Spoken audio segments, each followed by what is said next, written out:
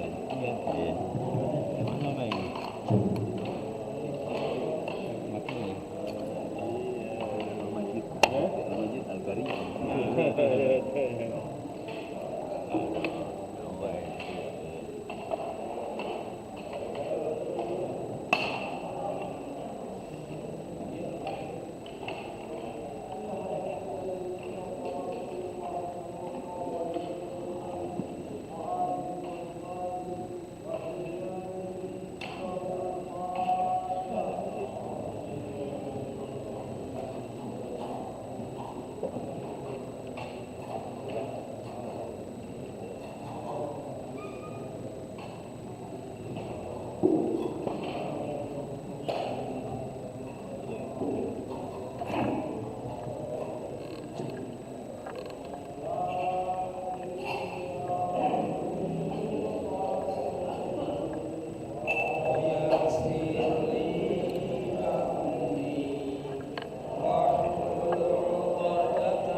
Ibu-ibu, bapak-bapak, mari kita mulai kajian kita dengan bacaan basmalah. Bismillahirrahmanirrahim. Pagi ini insyaallah kita akan mengkaji surat At-Taubah. Surat At-Taubah, surat ke-9, juz 10. Surat At-Taubah surat ke-9 juz 10 ayat 60. Surat At-Taubah surat ke-9 juz 10 ayat 60. Bismillahirrahmanirrahim. Alhamdulillahirabbil alamin. Nashhadu an la ilaha illallah wahdahu la syarikalah wa nashhadu anna Muhammadan abduhu wa rasuluh la nabiyya ba'dah. Wassalatu wassalamu ala Rasulillah Muhammad ibn Abdillah wa ala alihi wa sahbihi wa mawalah, amma ba'dah. Kita mengenal yang namanya rukun. Dalam agama rukun itu sesuatu yang harus ada. Kalau enggak ada enggak jadi. Seorang muslim mempercayai, meyakini ada rukun iman, 6 keyakinan. Iman kepada Allah, terima kasih. Iman kepada para malaikat Allah, iman kepada rasul-rasul Allah, iman kepada kitab-kitab Allah, iman kepada hari akhir, hari kiamat, iman kepada takdir, ketentuan Allah. Kemudian ada rukun Islam. Seorang muslim dikatakan muslim kalau melaksanakan 5 hal.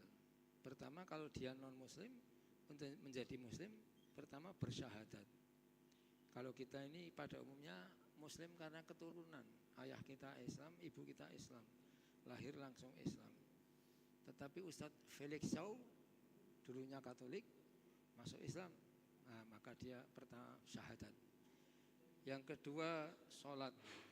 Yang ketiga puasa. Yang keempat zakat. Nah, zakat ini di surat At-Taubah 60. Kemudian terakhir ibadah haji. Nah, maka pagi ini kita belajar tentang rukun keempat. A'udzubillahi minasyaitonirrajim. Innamas shadaqatu.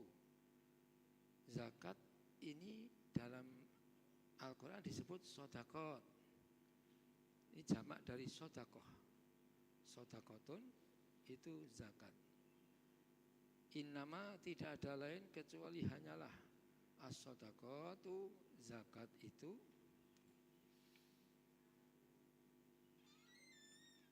karena ini ada 8 golongan maka disebut shadaqat, banyak. Lil fuqara'i, pertama untuk para fuqara jamak dari fakir. Apa fakir? Pengertian sesuatu itu bisa dimulai dari asal usul kata, namanya etimologi. Kemudian nanti meningkat menjadi istilah, terminologi. Seperti kata sholat itu artinya doa. Tetapi kalau sudah menjadi istilah, sholat adalah ibadah kepada Allah, melakukan gerakan-gerakan yang tertentu, bacaan-bacaan tertentu, dimulai dengan takbiratul ihram, diakhiri dengan salam. Nah, itulah sholat. Itu sudah istilahi atau terminologi. Nah, jadi ini fuqara, ini dari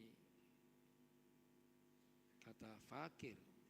Fakir orang yang tidak punya pekerjaan, tidak punya penghasilan. Maka hidup dari mana? Nah, ini. Orang hidup perlu ada uang untuk beli makan, beli pakaian. Nah, fakir ini enggak punya pekerjaan tetap, maka dia berhak menerima zakat. Yang kedua, wal masakin. Ini dari miskin, orang miskin. Masakin, orang-orang miskin. Ini bentuk jamak lagi. Miskin itu punya penghasilan tapi kurang. Satu keluarga dengan 3 anak, sebulan butuh 3 juta. Penghasilannya hanya 1 juta. Nah, ini miskin. Untuk mencukupi kehidupan sehari-hari kurang. Yang ketiga, wal amilina 'alaiha. Amil artinya orang yang berbuat. Orang yang berbuat, orang yang beramal 'alaiha, atas pengelolaan zakat. Nah, ini para pengelola zakat. Pengelola zakat ini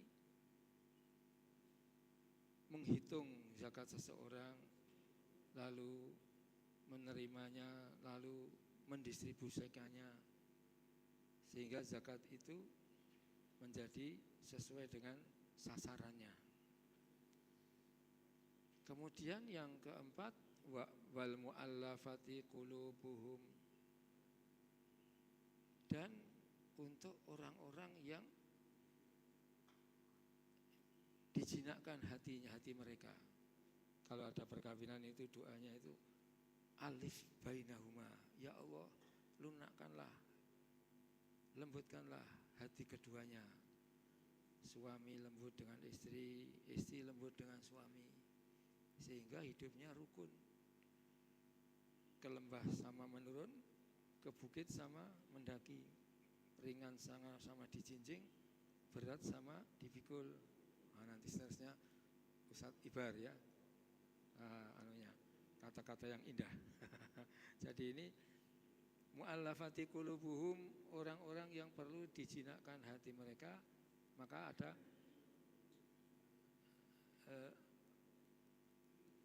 organisasi kelompok masyarakat yang membantu orang-orang yang masuk Islam, Mu'allaf Center. Kemudian yang kelima, wafir riqab, untuk memerdekakan hamba sahaya.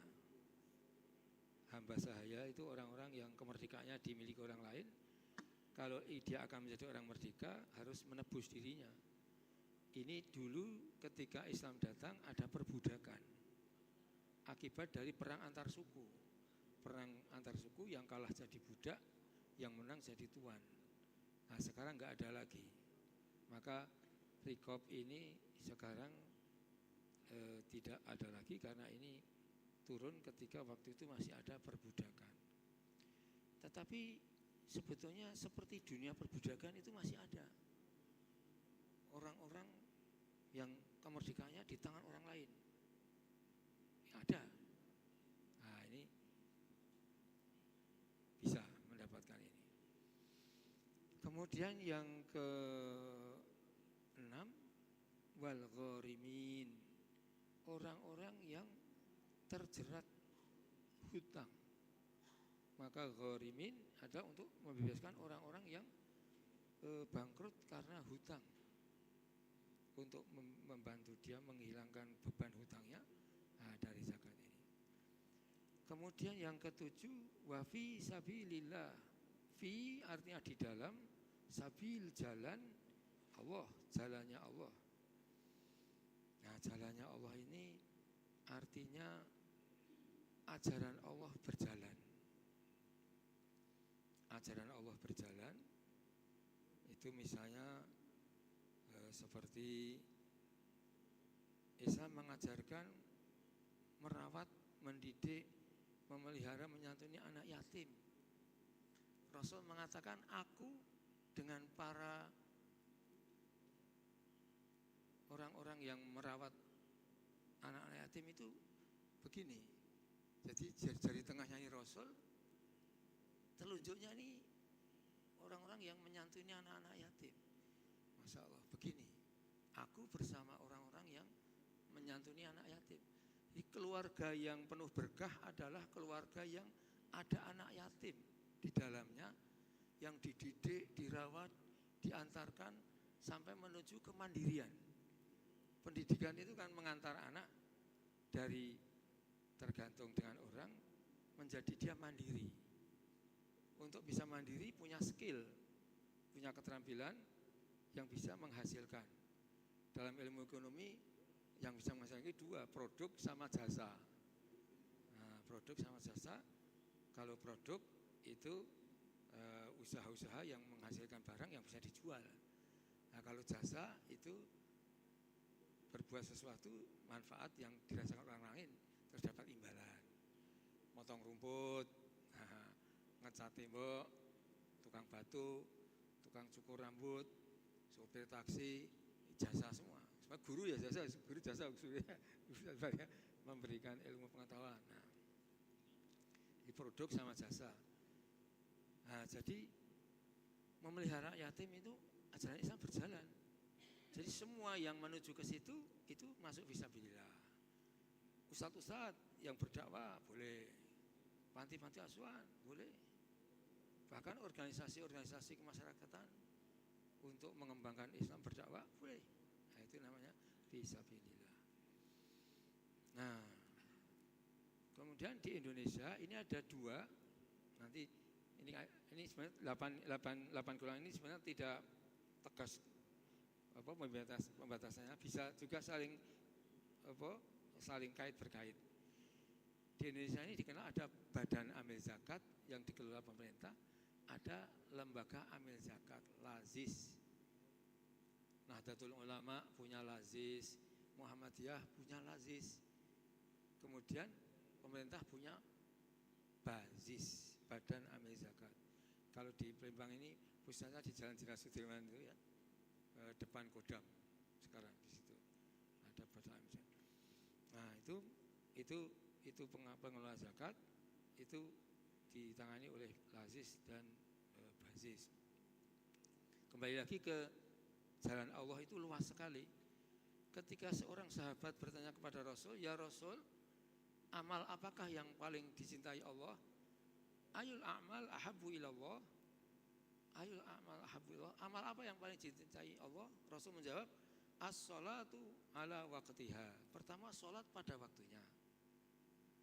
Summa ayu, kemudian apalagi ya Rasul? Birrul walidain. Berbakti kepada kedua orang tua.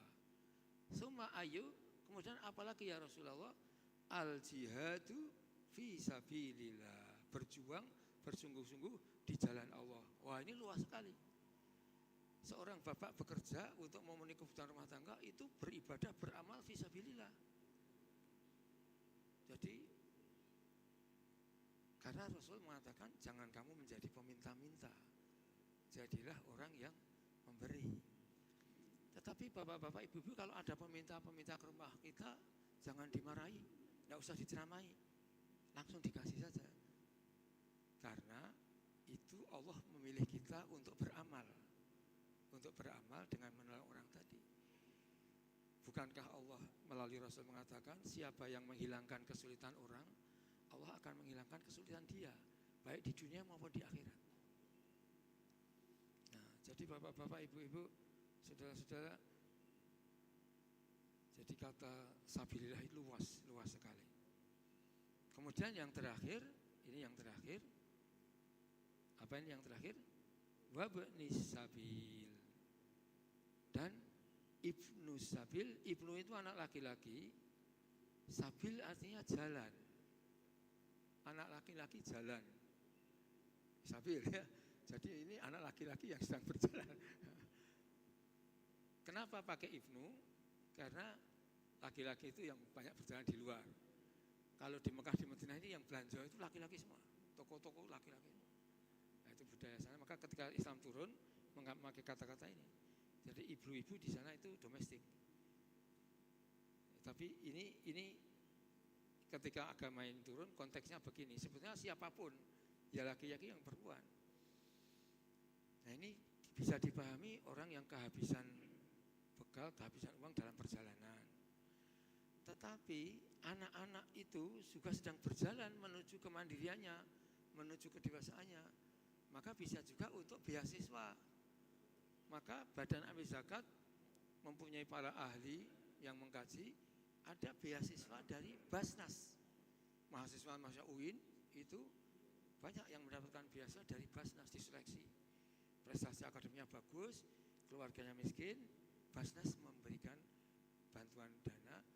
Ini anak yang sedang berjalan menuju kemandiriannya. Nah, jadi bapak-bapak, ibu-ibu, luar biasa sekali ajaran Islam ini. Dari zakat ini menolong banyak sekali orang. Faridotam minallah, itulah sebagai kewajiban, ketentuan dari Allah. Wallahu, dan Allah alimun hakimun, maha mengetahui, maha bijaksana. Nah, bapak-bapak, ibu-ibu dan saudara-saudara, sebagai pembuka sampai di sini dulu. Mungkin Pak Ambali atau Pak Joko dulu ini yang akan bisa men-share untuk kita. Pak Joko, silakan. Assalamualaikum warahmatullahi wabarakatuh. Waalaikumsalam warahmatullahi wabarakatuh. Ibu bapak segenap jemaah tadabbur, mudah-mudahan kita hari ini sentiasa selalu dalam limpahan rahmat, karunia, hidayah, maghfirah dari Allah Subhanahu wa taala. Amin ya rabbal alamin. Ustadz Burhan dan para jemaah tadabbur, ayat ini begitu kita baca yang pertama 60, kemudian kita ingat dengan ayat-ayat yang lain, diawali dengan innama shadaqat. Ya, innama ya, tidak ada lain kecuali hanyalah. Hanyalah. Innama amruhu iza, Yasin itu. Jadi innama ini menurut hemat kami sungguh menekankan betul. Dan ayat 60 ini ditutup dengan wallahu alimun hakim. Wallahu alimun hakimun. Ya. Wallahu alimun hakim. Jadi Allah ini menetapkan ayat ini bahwa Allah maha mengetahui, maha bijaksana. Maha mengetahui apa yang kamu lakukan apapun. Iya.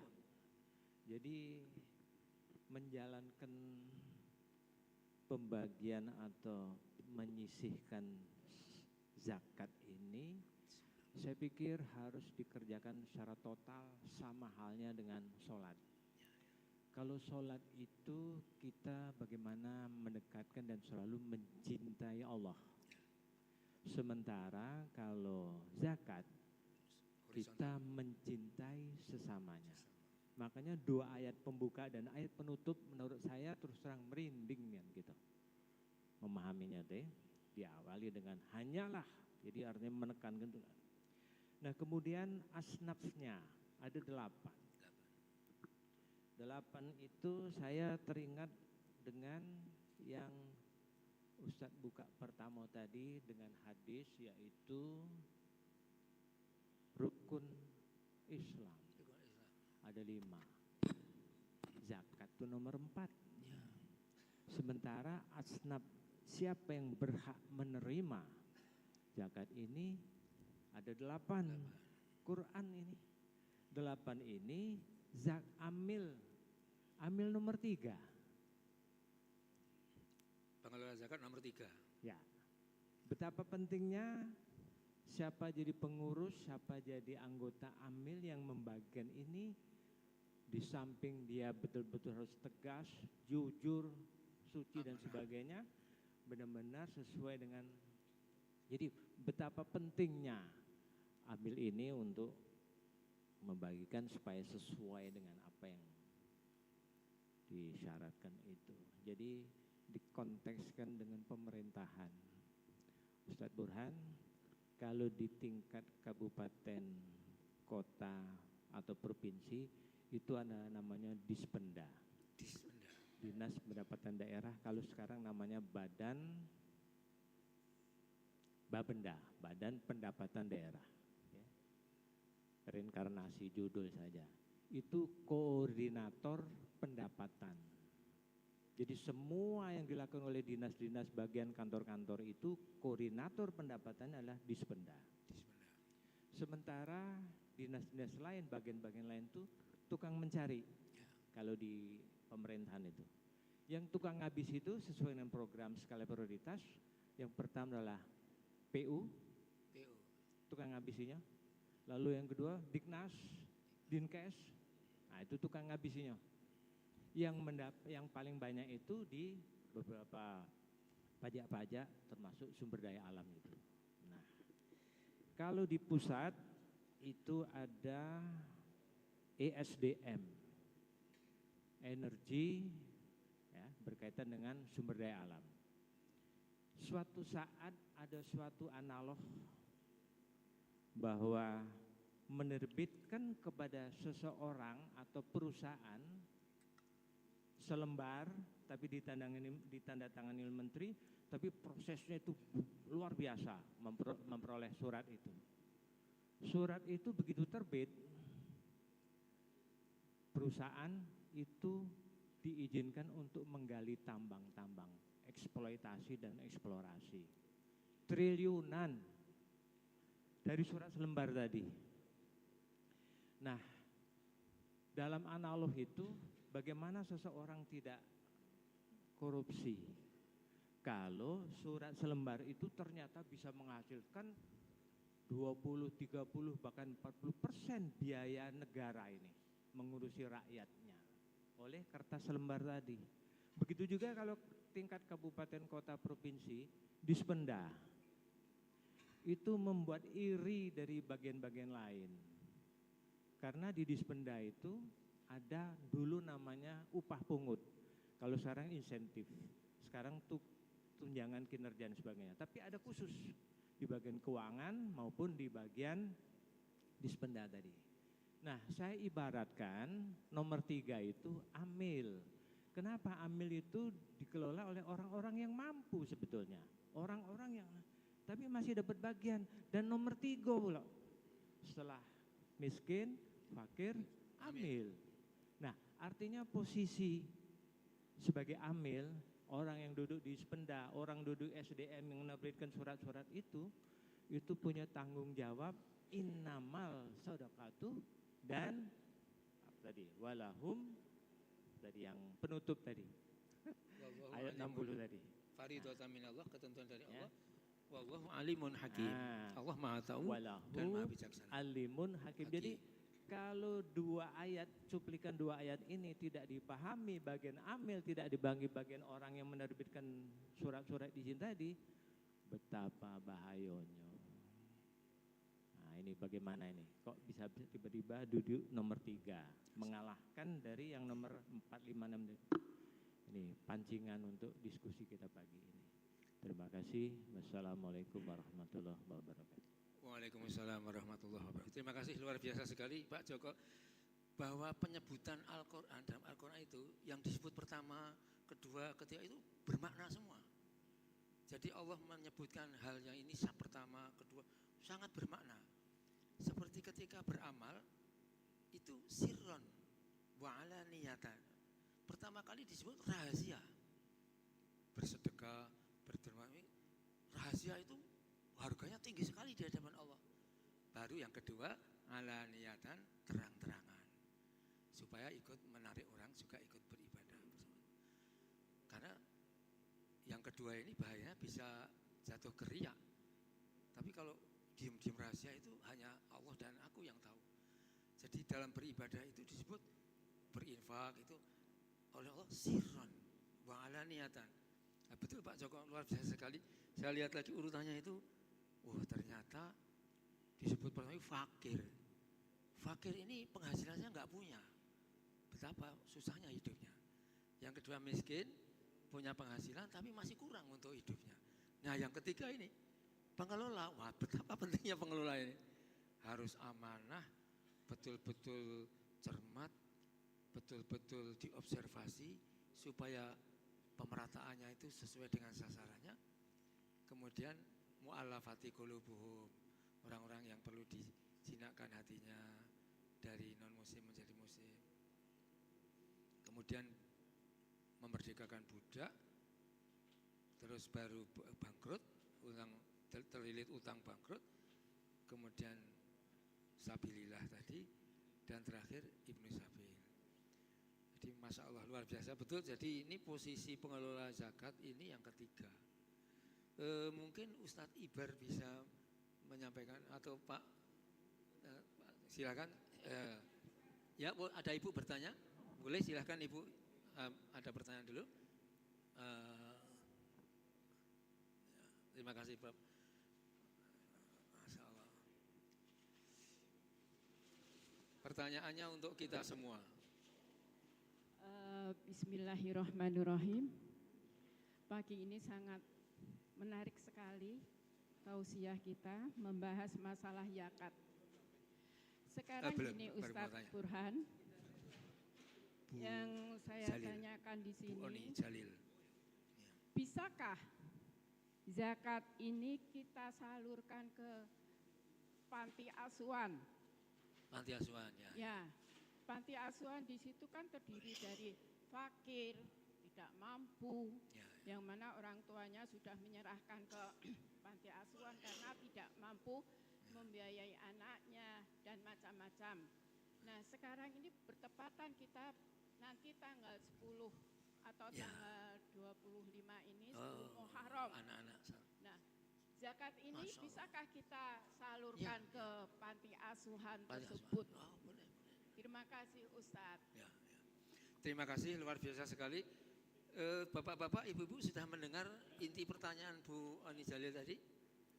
Bolehkah zakat mal diberikan kepada panti asuhan? Nah, panti asuhan itu tadi sudah saya jelaskan, ajaran Rasul mengatakan, aku dan para orang-orang yang merawat, menyantuni, mendidik anak yatim begini. Aku Rasul yang tinggi ini, panti asuhan yang jari telunjuk itu. Jadi sangat boleh Bu, sangat boleh. Karena itu menyangkut apa? Jalan Allah, sabilillah. Jalan Allah itu ajaran Allah yang mewujud berjalan di muka bumi ini. Nah, apalagi tadi Pak Joko sudah mengatakan kalau sholat itu vertikal, kalau zakat ini horizontal, mencintai sesama hamba Allah. Jadi bolehkah zakat mal untuk panti asuhan? Sangat boleh. Jawabnya apa Bu? Sangat boleh. Itu namanya masuk sabilillah, ajaran Allah yang berjalan di muka bumi.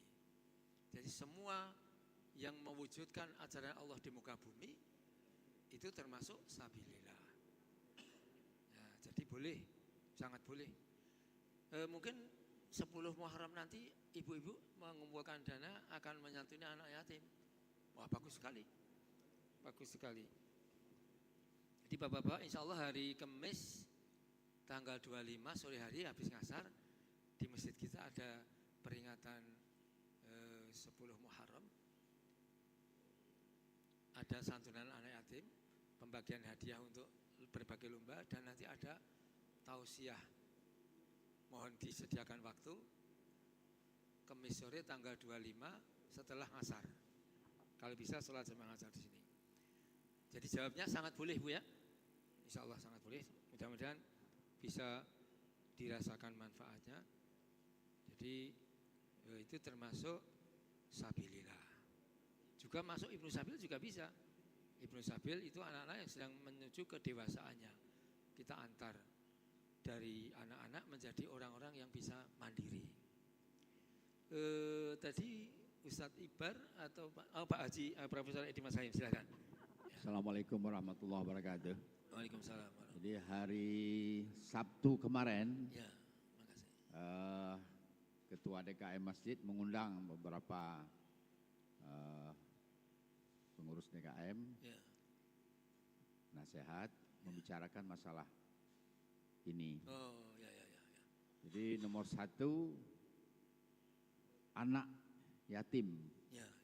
boleh tak tidak kasih zakat mal? Mal, ya. Karena ada yang menyumbang, mengasihkan dana zakat mal, Ya, lebih kurang 10 juta. Masya Allah. Pertanyaan, boleh tak dikasih kepada anak yatim? Kedua, boleh tak dikasih ke panti asuhan? Ya. Memang waktu itu kita bahas, memang anak yatim tidak termasuk dalam asnaf yang 8. Ada pendapat, kalau memang anak yatim tadi miskin, boleh menerima.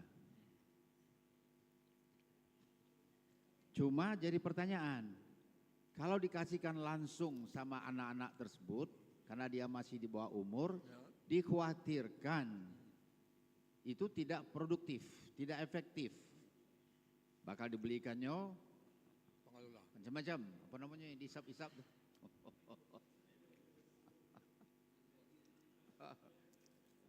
Aibon gitu ya. Semacam gitulah.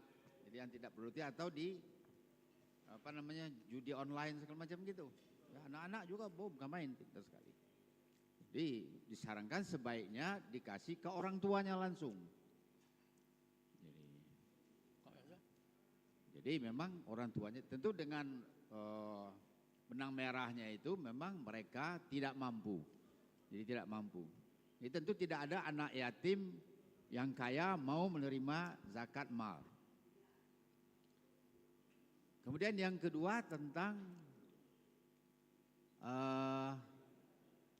apa namanya, pengelola panti ya, panti asuhan yatim piatu, boleh tidak kita kasih?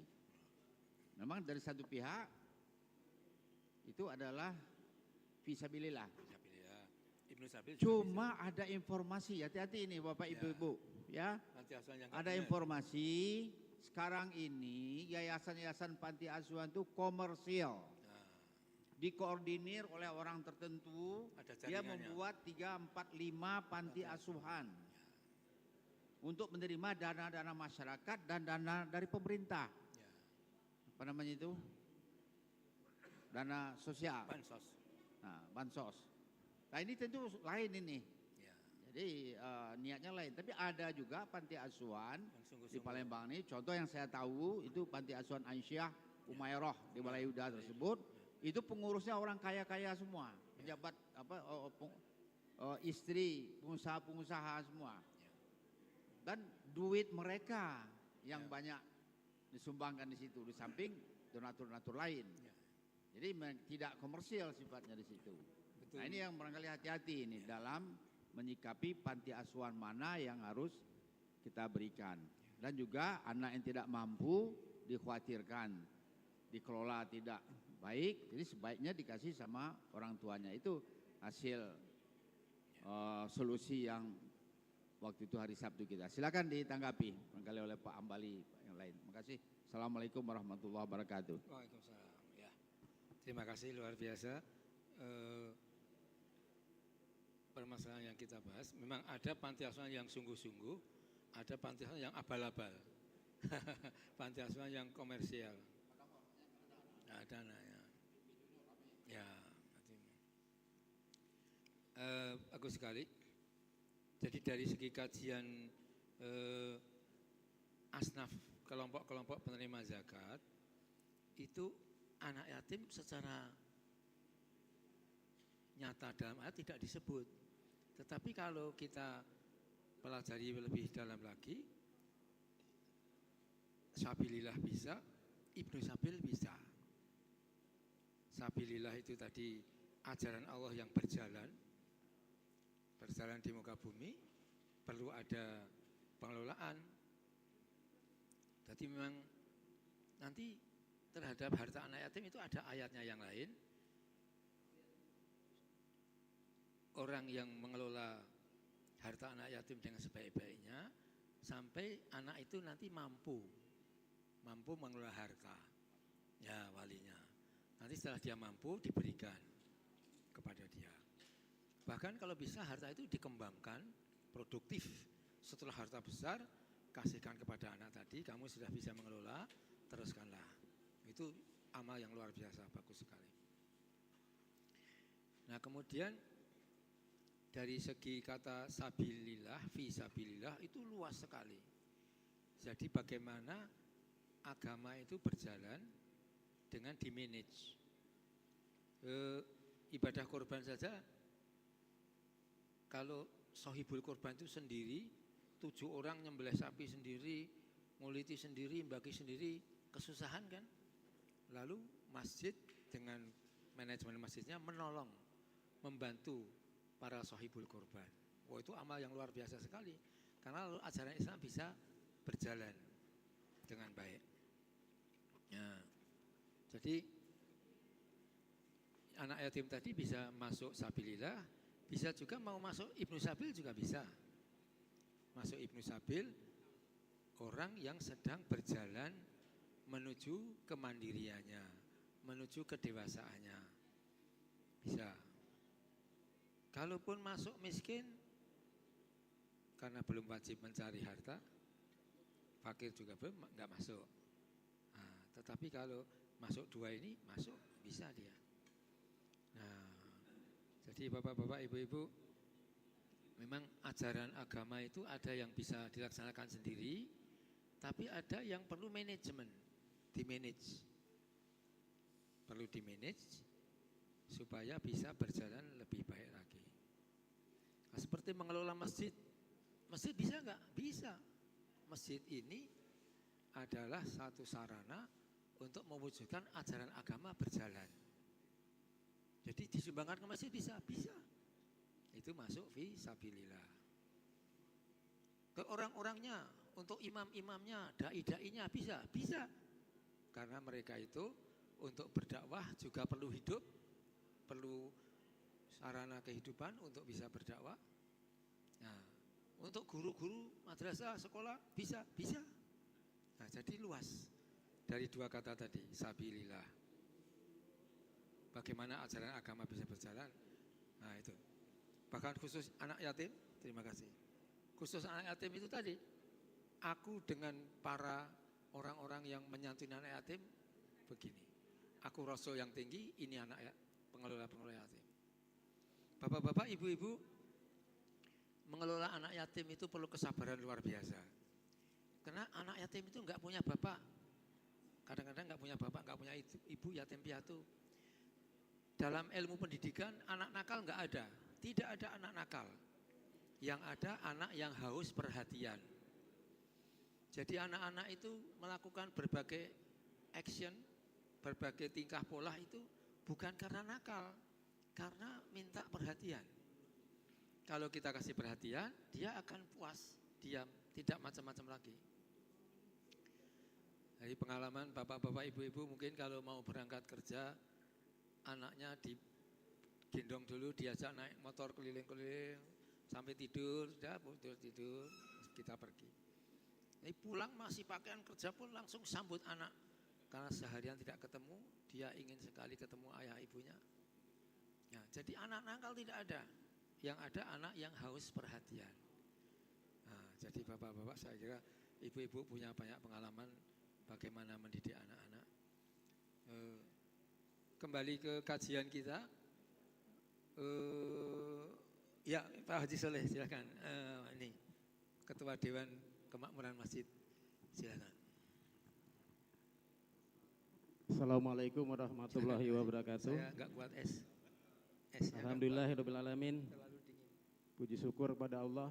Jadi kita masih diberikan kenikmatan untuk berkumpul bersama dalam rangka membahas satu hal-hal yang memang sangat penting bagi kita dalam melaksanakan dengan kegiatan kita di sosial di kemasyarakatan ini ya. Alhamdulillah juga hari ini kita bahas 8 asnaf tentang zakat.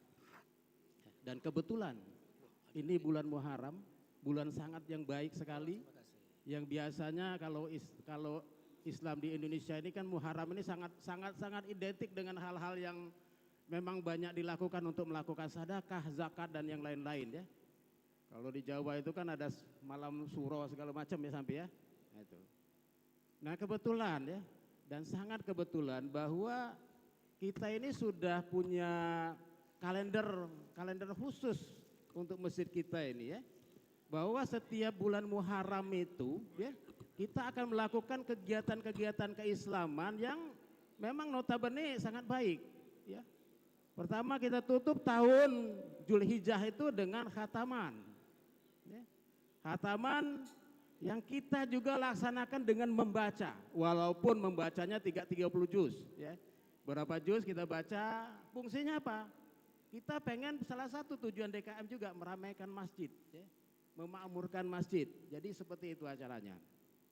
Kita tutup dengan doa khataman yang alhamdulillah bulan yang sekarang ini kita tutup dengan satu hal yang memang baik sekali dengan adanya tafsir yang terjemahannya dalam bentuk bahasa Indonesia ya, yang mungkin menyentuh dan ini terus akan menjadi. Kemudian malamnya lanjut kita dengan pawai obor ya.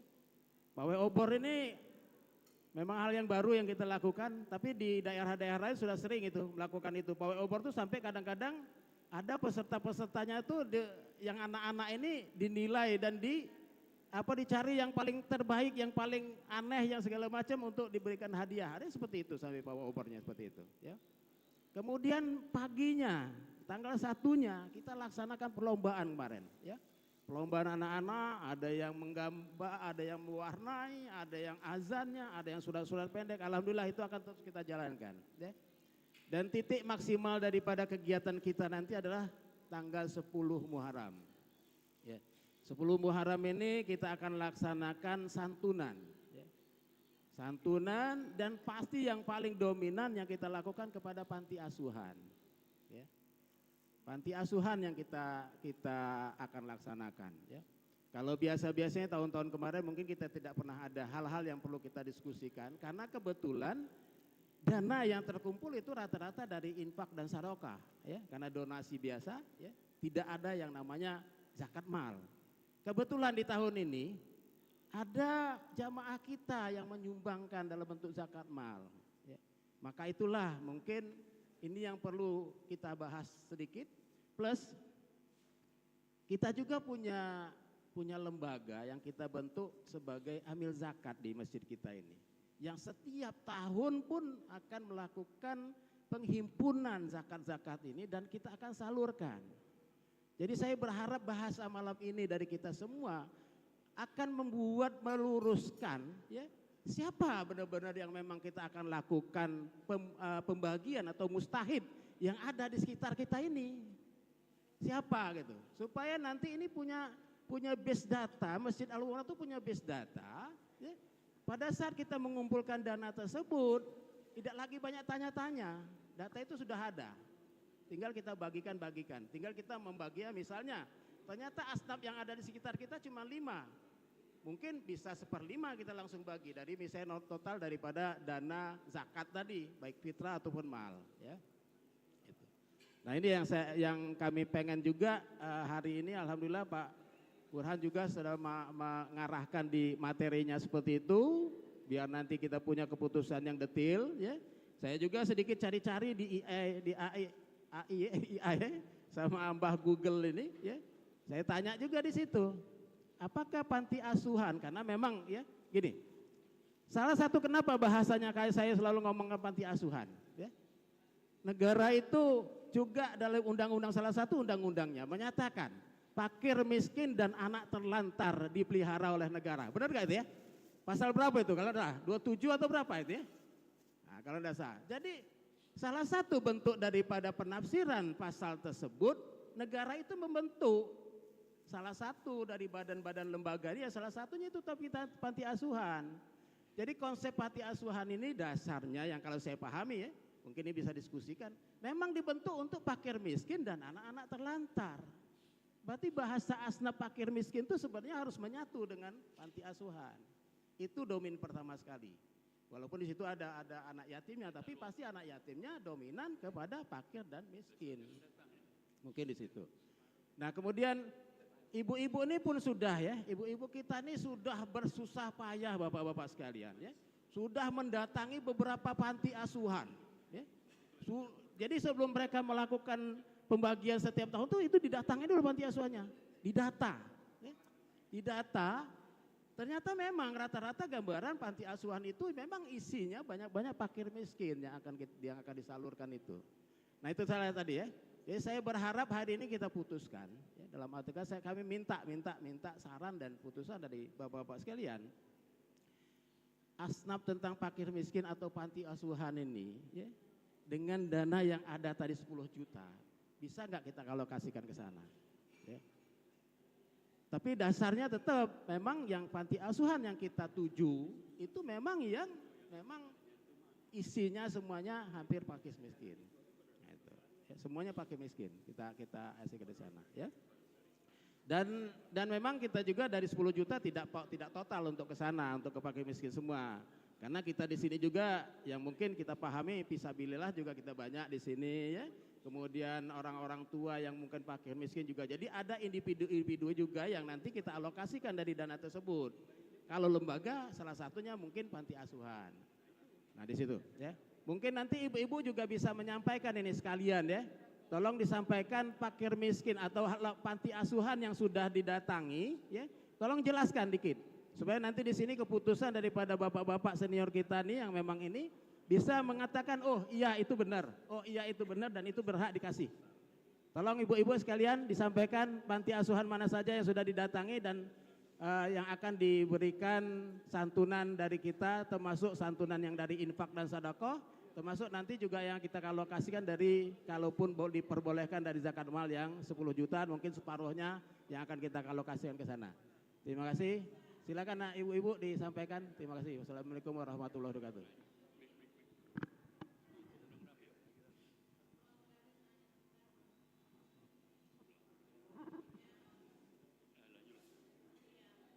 Terima kasih. Bismillahirrahmanirrahim. Assalamualaikum warahmatullahi wabarakatuh.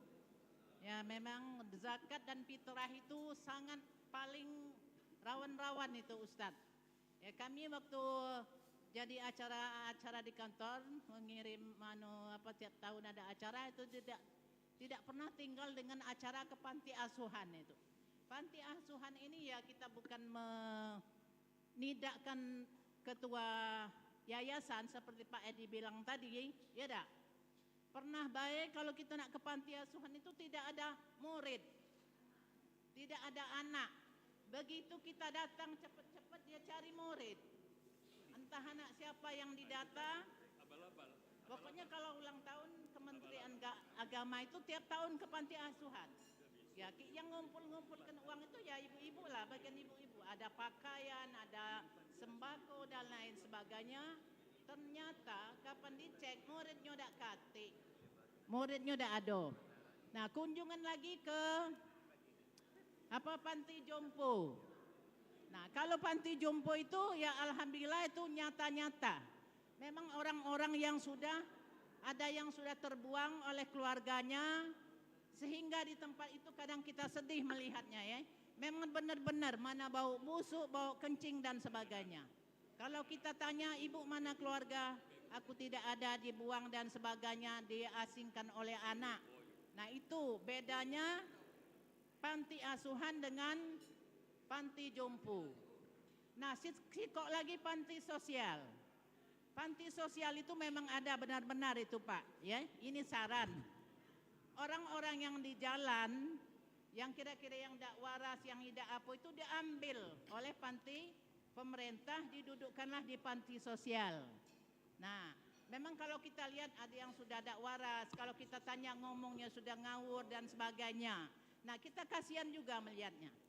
Nah, tapi kita ini takutnya yang punya yayasan yang disalahgunakan. Itu benar kata Pak Edi tadi ya, yang punya yayasan Nah, kalau panti sosial tidak mungkin anak itu kalau tidak dilepaskan atau kecuali dia lepas sendiri. Panti sosial kan banyak anak yang kira-kira tidak kurang-kurang sedikit lah ingat-ingatannya itu. Bukan rumah sakit jiwa. Ada yang kurang-kurang, nah diambillah oleh panti sosial di jalan-jalan itu ditangkap ya atau diambil. Nah, itu bedanya. Nah, sekarang yang saya mau tanyakan, mana yang lebih afdol, zakat atau fitrah itu kita berikan? Ya, kita ini kan ada keluarga. Kita yang mampu, ada keluarga kita di bawah kita yang tidak mampu. Apakah itu wajib kita memberikan kepada keluarga kita yang tidak mampu atau ke panti seperti pada umumnya tadi panti yatim, anak yatim. Nah, itu. Kita bukan tidak percaya dengan panti yatim pada umumnya itu, pada umumnya ya. Dia sudah tidak punya murid, kapan ada pemeriksaan, ada orang mau datang dia cari murid. Entah siapa-siapa yang murid diambilnya. Jadi jawab ingin saya tanyakan itulah tadi, mana yang lebih afdol zakat fitrah itu kita berikan, apakah kepada keluarga ataukah kepada panti. Nah, kalau kepada keluarga, selesai kepada keluarga. Tentu banyak kolega-kolega kita, apakah di masjid dan sebagainya. Terima kasih. Wassalamualaikum warahmatullahi wabarakatuh. Waalaikumsalam warahmatullahi. Terima kasih Bu Haji Ambali. Bapak-bapak, ibu-ibu, dalam Al-Quran itu ada ayat tentang kepada siapa kita menyantuni. Nanti mudah-mudahan Ustaz Ibar atau Pak Danato, pertama kali kalau kita ingin menyantuni itu pertama kali orang tua. Dan kedua dzawil kurba. Dzawil kurba ada orang-orang yang punya kedekatan dengan kita. Ibu Ambali kalau kita mau berbuat baik kepada orang, pertama kali orang tua kita, yang kedua ada dzawil kurba. Orang-orang yang punya kedekatan dengan kita. Bisa kedekatan secara biologis, family kita, atau kedekatan tempat tinggal kita, tetangga-tetangga kita, atau orang-orang yang punya kaitan dengan kita, orang-orang yang suka membantu kita motong rumput di rumah kita. Nah, kemudian baru anak yatim, orang miskin, ada urut-urutannya itu, nanti bisa dikaji ayatnya. Jadi sebetulnya ada lingkaran itu dari yang kecil menjadi yang lebih besar, terus besar. Nanti ada urut-urutannya, skala prioritas. Kemudian bapak-bapak, ibu-ibu, kita ini sekarang menghadapi akhir zaman ini banyak orang-orang yang menipu. Banyak orang-orang yang menipu. Kita diberi kemampuan oleh Allah, pendengaran, penglihatan untuk dianalisis dengan akal pikiran dan hati nurani fuad untuk mengambil keputusan. Jadi menghadapi panti-panti yang abal-abal, nah itu harus kita teliti. Mana yang panti asuhan yang nian, mana yang betul-betul real, mana yang abal-abal. Bahkan sekarang ini ijazah pun banyak dipalsukan orang. Dunia tanggap. Jadi alhamdulillah Roy Suryo dan Bu Tifa oleh kejaksaan langsung dibebaskan. Walaupun polisi sudah nelor. Mungkin sampai sini dulu. Pak Haji Ambali sebagai closing. Ada mic-nya.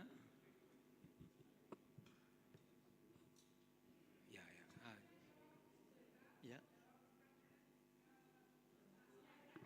Oh ya. Ini Ibu. Ya. Ya, Pak Ambali sudah memberikan. Silakan ya, ini lady first. Oke. Lady first. Ibu, Assalamualaikum warahmatullahi wabarakatuh. Waalaikumsalam. Oke, untuk mengenai masalah panti itu Pak ya, kita sudah keliling dan survei. Jadi kami itu sudah keliling dan survei, memang pada kenyataannya terlepas dari itu data palsu atau tidak, yang jelas kita melihat bahwa anak-anak di dalam panti itu memang betul-betul anak-anak yang kurang mampu. Dan biasanya diambil dari daerah-daerah. Jadi ada kebetulan untuk 10 Muharram ini kita ada sebenarnya 5 panti, berhubung dana kita tidak mencukupi, jadi kita ambil 4 panti saja, seperti Panti Al-Madinah dengan 22 anak, Panti Berkah Ibu 20 anak, kemudian Panti Maunah 14 orang, kemudian Wah, yang Panti Muhammad Ali Real. 32 orang. Kita sudah survei ke sana, memang betul-betul kita sudah survei. Orang mampu semua. Terlepas dari itu, ya namanya sudah zamannya Pak ya, zaman manipulasi kayak gini, pokoknya kita percaya aja bahwa lillahi ta'ala bahwa data yang ada adalah benar adanya. Gitu aja. Terima kasih Ibu. Jadi ibu-ibu sudah berusaha sekuat tenaga untuk objektif. Jangan sampai kita tertipu. Ya. Terima kasih. Jadi insya Allah sudah benar yang dilakukan. Sudah berusaha. Pak Haji Ambali. Assalamualaikum warahmatullahi wabarakatuh. Singkat saja. Tentang amil, petugas amil. Ya, ya.